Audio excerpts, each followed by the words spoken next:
So, if this is your first Sunday here, normally this is the time where there's a sermon and we take our preaching pretty seriously here at Metropolitan Church. So we do, whether it's me or other ministers, spend a lot of time on that. But today we're doing something different. This is the last of our summer services, and we are celebrating a couple of birthdays today. And honestly, I didn't feel like writing a sermon for my birthday, and so I'm going to do an Ask Me Anything.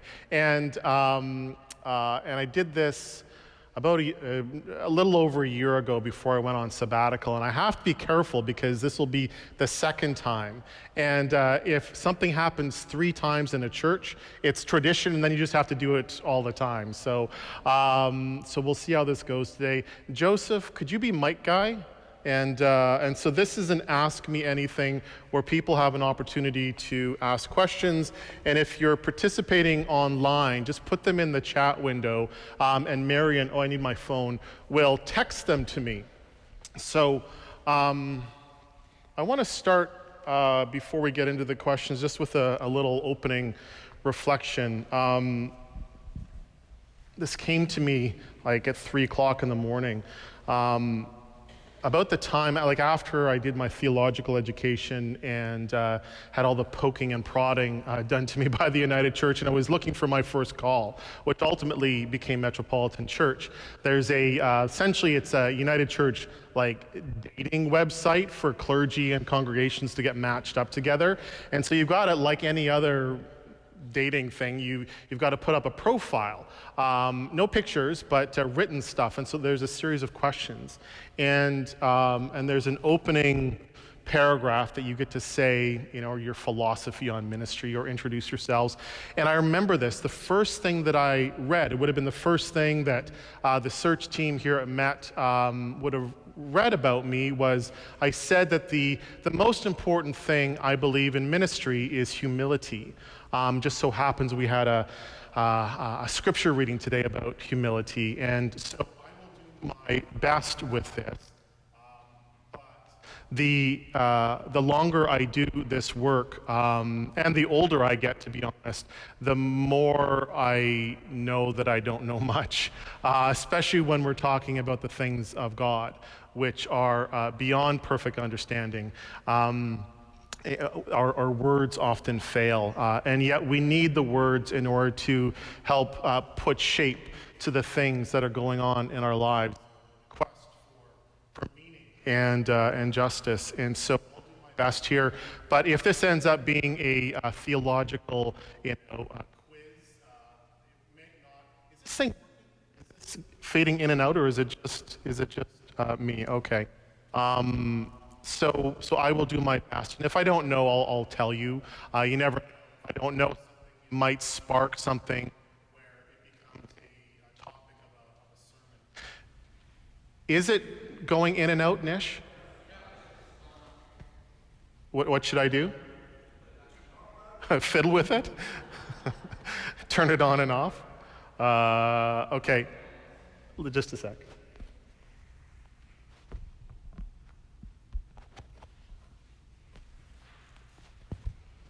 This is good TV. Okay, so we'll see how this goes. And Nish, do you want to maybe give me a handheld just in case it cuts out? So I'm going to start with, if you've got a question, you keep that one and I'll take this one. If you've got a question, Joseph will walk around, but I'm going to start with one that came in just a minute ago from Matt. And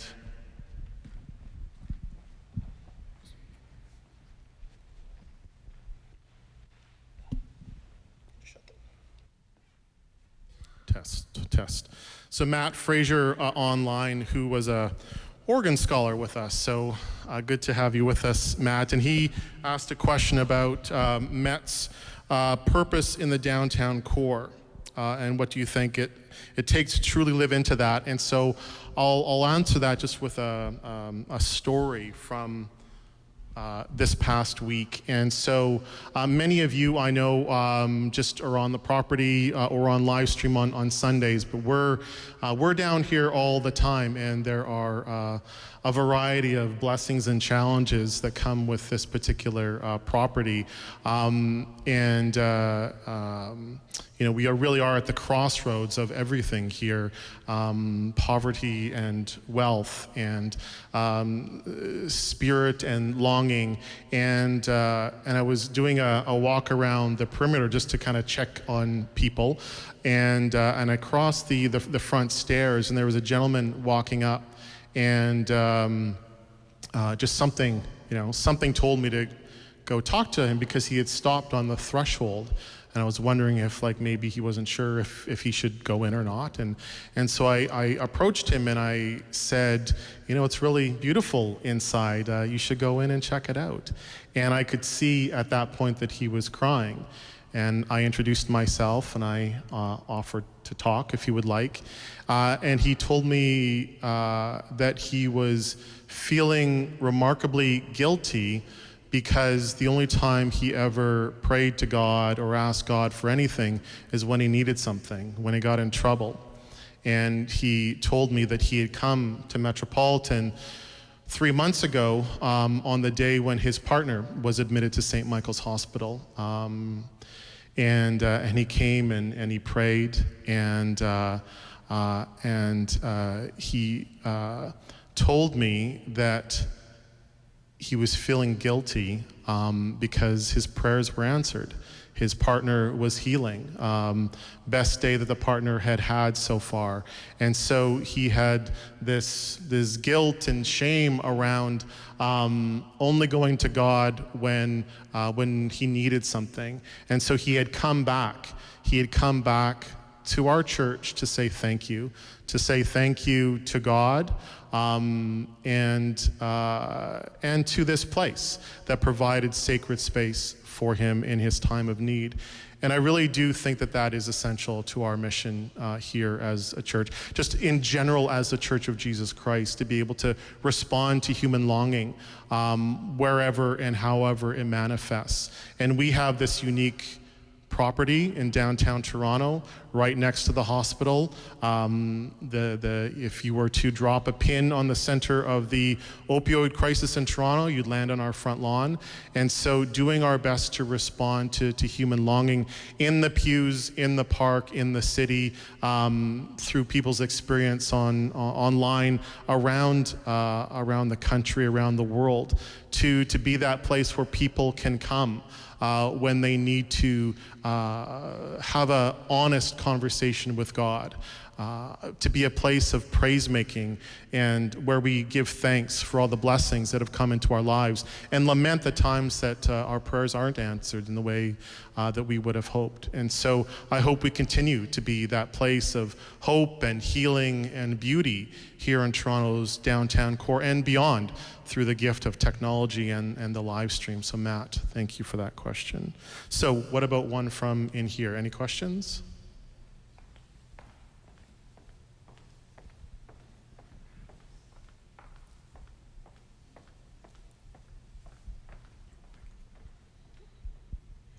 Hi, Jason. Could you tell us about a time when you either felt the closest to God or when God surprised you?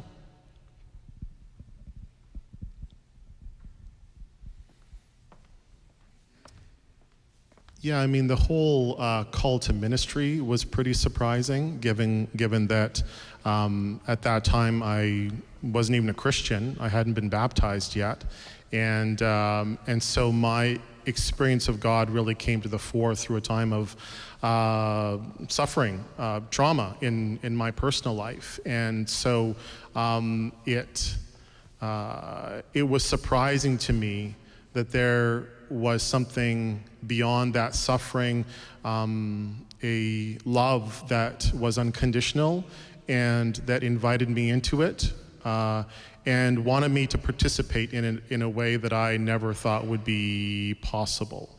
And so that was surprising and present, and yet it continues to happen. Just again, just being in ministry here, in this remarkable place with this beautiful people, there are almost every day, there's those moments when the hair goes up on the back of my neck and it's like, oh my God, there's the Spirit at work. There's Christ manifest in community. There's God in God's infinite goodness, bringing hope and healing into places that need those things. And so I think the most important thing is paying attention to one's own life, paying attention to what's going on around you, and seeing how God is at work at all times. And when you notice that, oftentimes the most appropriate thing is just to fall to your knees in gratitude, is to do that praise making and thanksgiving, because of the remarkable things that God is doing within us, through us, and amongst us. So I'll take one from online.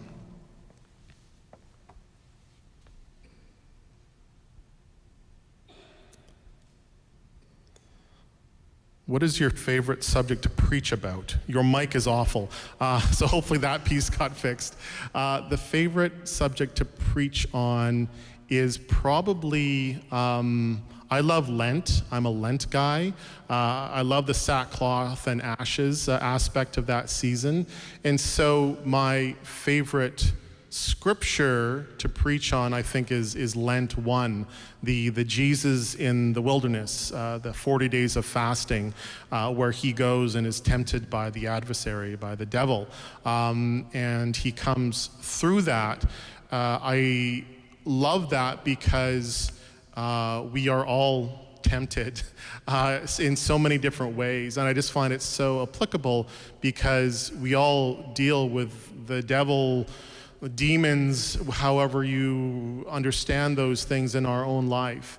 And yet, what Jesus reminds us is that we are always to point our lives, our hearts towards towards God, the one that feeds us with more than bread, the one that we should never put to the test, the one that brings safety and comfort and security into our lives, and in a way that we don't have to cleave to, we don't have to be anxious about. And so I love that particular scripture in that season.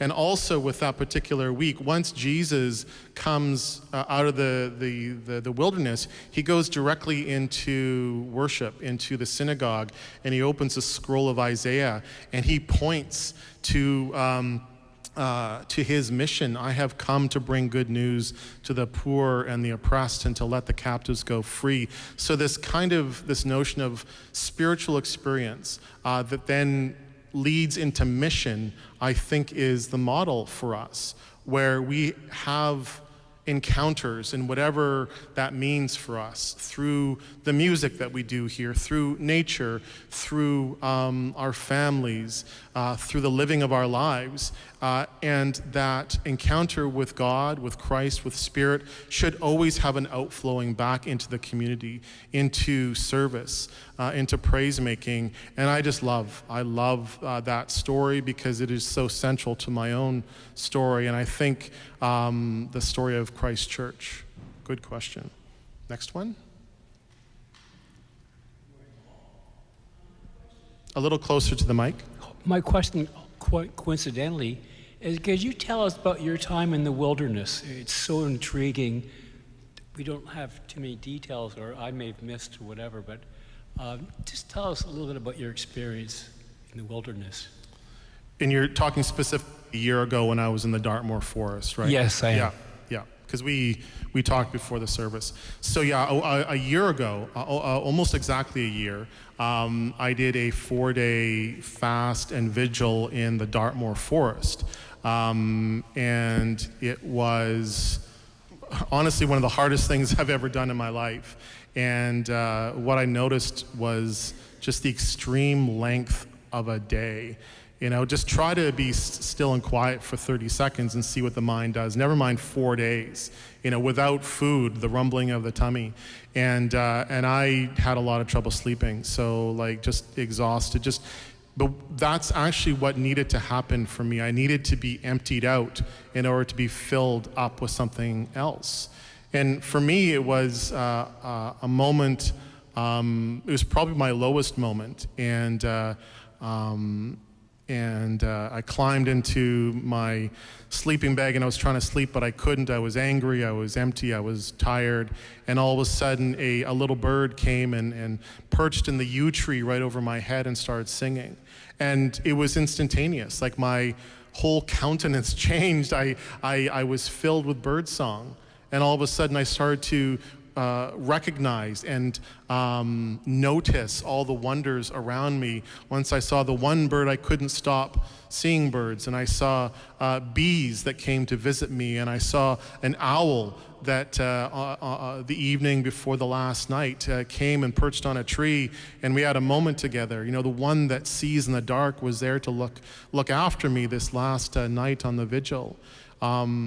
And I'll also just mention that when I did the thing a year ago, the advice was to do something similar a year later. And so I actually did that just this past week. I did a 2-day fast, and then I went out on the land and spent the whole day on the land on Friday. And a lot of stuff bubbled up from a year ago, things that I had learned or forgotten, and I was cold. It was really cold, and I was north of the city, and so I kept on having to move spots. But the last spot that I was in the last 3 or 4 hours, it was like I was held by this place in nature in a way that I don't know that I ever felt before. I was held by the mossy ground, by the chipmunks in the trees, by the waving pines over my head. And at one point I fell asleep. Again, something I really struggled with a year ago. And I woke up and I'm not sure I've ever felt so just comforted and loved in the woods before, and I realized that I do these big things, I go on these pilgrimages, and yet this place that I found is just right up the road. You don't have to go far, and so that was really the end of that journey, was finding this place close to home where I could be held by God in nature. And so I now have that place to go back to, and I'm so grateful. Again, praise making, thanksgiving for all that God is doing amongst us and in nature and in community. God is great. My daughter would like to know what your favorite color is and why. That's a nice one. My favorite color is buffalo plaid. Is that cheating? So this stole was made for me by an artist out in BC, and my wife made it for me. And I love the outdoors, and I love the what's it called? They call it the Keswick dinner jacket, which is a buffalo plaid jacket. So I've got about 5 of those at home. If you come into my house, it's all buffalo plaid. I love that kind of rusticness, and so it is quite remarkable that that's kind of my deal. I love the woods, and I love the trees, and I love buffalo plaid, and yet I found a place here at Metropolitan Church, this place of grandeur and beauty and history, and yet those things can coexist. The beauty that we all seek can be found in so many different places in nature, but also in our ancient traditions, in these remarkable buildings that still hold the spirit and the song and the prayers of our ancestors. How amazing is that? That can all happen